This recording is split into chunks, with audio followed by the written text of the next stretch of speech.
Hi, this is Gateway Prepper Gal, and I'd like to share with you some things that I've been doing to keep myself occupied since all the surgeries and everything, and while I'm waiting for my muscle graft and my transplants and everything else to kind of seat in, I guess you'd call it. I gotta stay kind of quiet, but I still have to keep myself occupied because I'm used to working 2 jobs plus homeschooling 3 children. And yeah, I'm kind of stir crazy, so I found lots of things to do. And John Knoll, just so that you know you have not been forgotten, and during all of this I've actually gotten an extra napkin done, so you guys will be getting 2 instead of 1. So people seem to be benefiting from my sheer boredom. One of the things I've been doing is to get my fingers working so that my hands work, is making knitting stitch markers. Having quite a bit of fun, and I've been thinking of quite a few people that I might want to, share these with. I am addicted to knitting, crocheting, fishing, quilting, tatting, reading books. Oh my gosh, am I addicted to books. But anyway, so I've got a few of them here, and as you can see, they fit quite a few different sizes. I'm quite happy with them. They're not as fancy as what other people are doing, but as you can see, they fit quite a few. I don't know if you can see this. This is just a tiny little circular needle. I use it for knitting socks and fingerless gloves, and they work really, really well, and I'm really happy with them. I even have little miniature tools that I can take with me to doctor's appointments. Sorry about the shadow. So my husband found these for me, and they fit in a little bitty case that I've got, and I found little spools of wire, and of course the bigger spools of wire. These ones here I particularly like. Let me get them. I'm sorry, this is hard to do with one hand. As you can see, let me get them here. Let's see if I can get them so you can see them. I've been using them for knitting my socks, my gussets. So I knit to 1 purl, and then I knit back to 2 purl, and I know where I'm at. And of course they were really cheap to make, and a girl can never have 2 knitting markers. And this one here makes me think, no, not that one, I'm sorry. This one here makes me think of Mrs. Wolfe. I may have to send that to her. I just really like how this one came out, and I know she likes to knit. Let me see if that will, there you go. But I really like that one. Another thing I've been doing is reading a lot, and let me just move all this over so that I can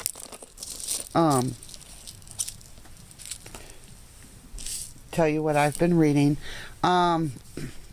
I've been going through books that we like to keep on our prepper shelf, and I found this one I forgot I actually had, and I reread it, and I read it to my children. It's called Hook, Line, and Sinker. This is really good because it teaches basic fishing skills, and it's good for kids. Obviously, as a pro angler, I really don't need it. I hope you can see that. Let me move this back a little further. But it's really good. This one came from Barnes & Noble, I believe. Didn't cost too much, but it's good to keep on your prepper shelf, especially if you have children. Here's another one for kids. I got this one, as you can see. Maybe you can't see. 99 cents at Salvation Army. So it's a bit on the rough side, as you can see, but for 99 cents. What I like about it is it's 365 crafts and activities. And if I open it up, again, I'm not very coordinated, so please excuse me.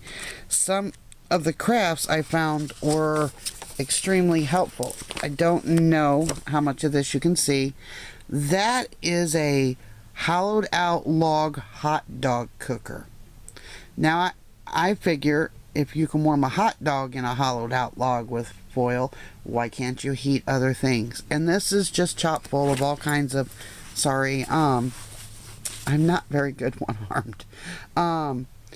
This is really chock full of a lot of crafts that really border on not just entertaining our children if we're out in the middle of nowhere. Children are easily entertained usually anyway, depending on their age. But these are crafts that actually, a lot of them serve a purpose. So it's called 365 Craft and Activities. As you can see, let me see if I can get it back further. As you can see, it's definitely for kids. Another one I read one more time is the revised all-new Square Foot Gardening by Mel Bartholomew. Now, I own the new one, but I will tell you that there are things in this one that I really, really like. And we have moved to this method along with our aquaponics and our keyhole gardening. Though I'm going to have to learn what the Eden gardening is, because Cat's Cradle brought that up, and that sounds kind of interesting. Another thing I like to leave on my bookshelf is How to Survive Almost Anything Anywhere. This is by Chris McNabb. I don't know if y'all know who he is, but anyway, this is a really good basic survival book.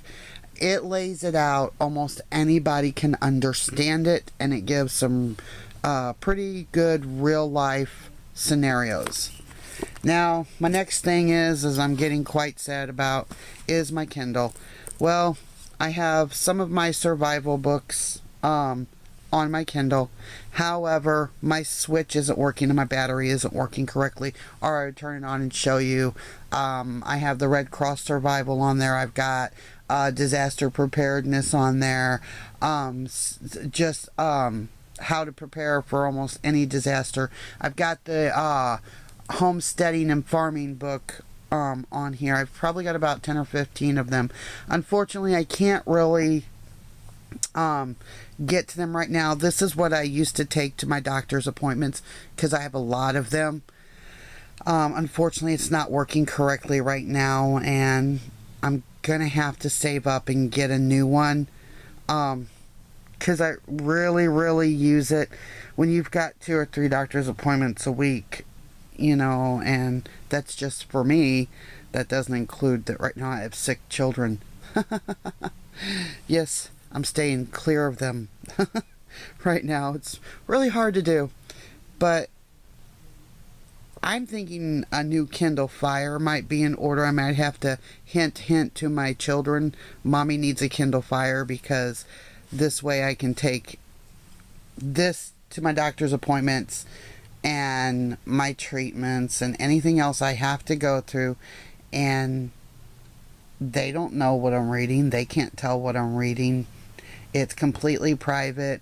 I can go through and highlight and look at all the different prepping books that I have on here and compare them without anybody knowing what I'm doing. If you know about treatment rooms and everything else, you know that it's a room full of people. So it's completely private, and I really like it.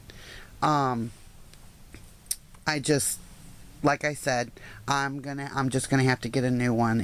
I guess it's wearing out. But anyway, if you've got access to like a Kindle or a Kindle-like reader where you can go, Amazon.com has a couple of the prepping books for free right now.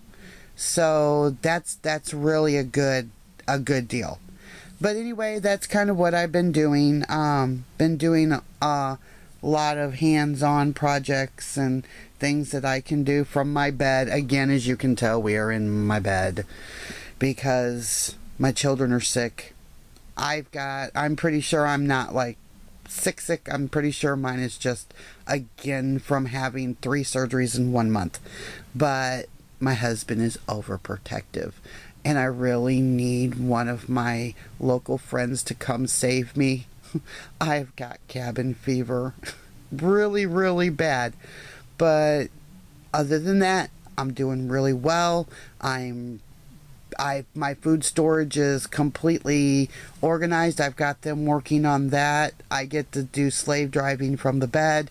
I think every bit of paperwork in this house is caught up, organized, and filed. Everything is completely done, and I'm sure I'm driving them just as crazy as I'm being driven by sitting in bed. But anyway, you guys have a blessed day. I'm going to find something else to work on, or to drive my family nuts. Maybe I'll ring my bell a few more times and see how long it takes them to respond. This is Gateway Prepper Girl out, or Prepper Gal, sorry. If I live to make another video after ringing that bell a few more times, I'll let y'all know. Bye-bye.